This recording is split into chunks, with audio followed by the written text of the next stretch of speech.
Young NBA star to receive a max deal this offseason. Donovan Mitchell, Jason Tatum, Bam Adebayo, and De'Aaron Fox have also all signed 5-year max deals with their respective teams. So, Shannon, which of those 5 young players who just got a max deal would you most want to build a team around? Skip, all these guys are phenomenal. But if you tell me I can only get one of them, I'm taking Jason Tatum. The month before the season started, he was 29-5 that last month. For the playoffs, he's 26, 10.5, and 5 assists in the playoffs. And this is what LeBron James said about Jason Tatum. Make sure I got this right.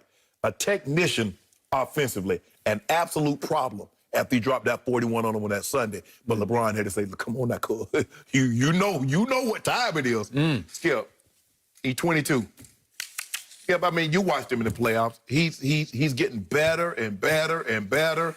And like I said, I love B.I. B.I. needed to get his own team. Saw Donovan Mitchell in the playoffs, Skip. He was phenomenal. But if you tell me I can only have one of these guys, I'm taking Jason Tatum because he can do so much. So if I had to pick someone that I want to watch, I'm going Donovan Mitchell. Yes. And when I start looking at this draft, and they're all in the same draft, I look at Donovan Mitchell went 13th in this draft. That's looking like more and more of an all-time steal. Skip, I watched him at Louisville. Skip, I didn't see this. I didn't either. I would agree with that. And by the way, one pick before Donovan Mitchell at number 12 was Luke Kennard, the latest, the newest Clippers star.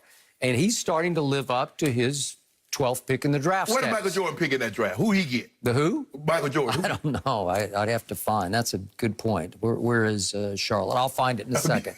But your man, Jason Tatum, went 3rd overall in that draft. There was one even bigger steal in that draft than Donovan Mitchell was, and that's at 14 was Bam went straight to Pat Riley. And it might be the all-time coup for Pat Riley. I know he did once upon a time get LeBron to take his talents to South Beach, and as far as a free agent signing, that would be the biggest coup. But in this case, I'm going to go Bam over Jason Tatum because Bam has become the heart and soul of that franchise. He has become the leader and the cornerstone, the aircraft carrier for that whole franchise, and I think it will get nothing but better. And to me, the symbol of Bam over Jason Tatum literally happened at the rim at the end of Game 1 of the Eastern Conference Finals. There it is. No, that's just Bam. Here we go. This is the end of, this is 3 seconds left, and Jason says, no, you're not. I think I'm going to slam. No, you're not going to slam this. And he bent his fingers back and had enough hand strength, left hand, to fight the ball off. Well, all-around players, Bam is the best, Skip, because he can play defense. He's a very sound defensive player, but he doesn't give you the offensive. If I'm not mistaken, Malik Monk went to Charlotte. Yeah, I believe he did. I'll find that in just a second. But the point is, he was definitely in this draft. Yeah, Malik was 11 to Charlotte. He's had some issues off the court, and he's having problems. He had some issues on the court, yes, too. He has. I agree. So Bam last year went 15, 10, and 5 assists.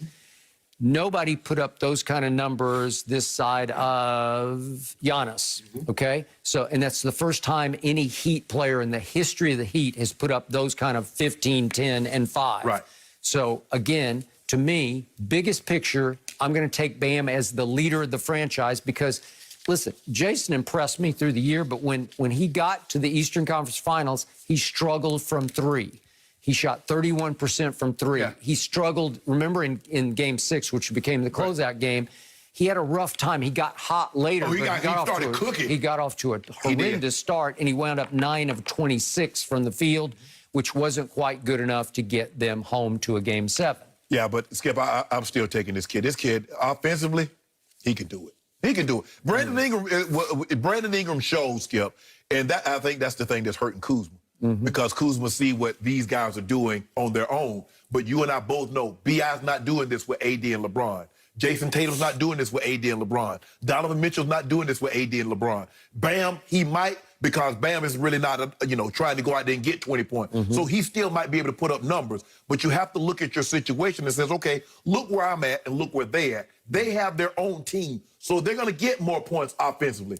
Cool. Your time is coming, Cool. Just be patient. But I'm taking Jason Tatum, Skip. After watching him, what he did this last in the playoffs and watching what he was doing before the season stopped, yeah, I'm convinced. And I don't really like Duke players because I'm Carolina. through and through. Okay, but the late, great Kobe Bryant was mentoring Jason. And Yes. he's got some Kobe in him. He's trying to adopt some of his moves. Yeah, I mean, Tatum was hitting that fall away. He's got, he can hit the fade away. But I'm taking Tatum. I didn't see this Jason Tatum at Duke either, so I will give you that. But in overall firepower on both ends and in leadership off the court, listen, as you like to say about St. Nick, he's got a stinker going on. I think Pat Riley's about to have a stinker going on. Oh, he built something down there. Right. But just think about, Skip, Brandon Ingram left. Just imagine him and Jason Tatum.